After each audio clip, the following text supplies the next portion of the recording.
प्रमाण जुटाउ लैजाऊ, यी हात यी छन् हतघडी लगाऊ, सकेनौ छोडो उम्किए भने छोड्दिनँ म तिमीलाई। तिम्रो प्रमाण छापछाप्ती बजारमा हुँदाखेरि तिमीहरूका मान्छेहरू मन्त्री हुने।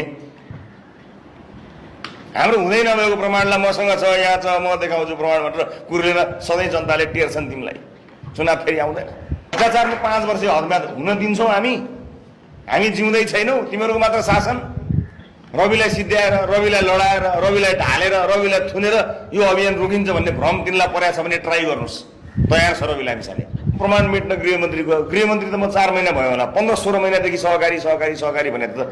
अनि गल्ती गर्दा बालकृष्ण खानलाई उसो घरको दैलो फोडेर कथालामा सन्देर जेल हाल्ने यिनीहरू होइन मलाई माया गरेर छोड्या होला त भने, दया गरेर छोड्या होला। अहिले पनि छ तर भनेको छु यी लैजाऊ, यी हात लगाऊ हातगढी भनेको छु। उद्घाटनमा मलाई विश्वास छैन तर एउटा जेल त उद्घाटन गरेर आएको छु। सके तिनलाई हाल्छु, नसके मलाई हाल्छ।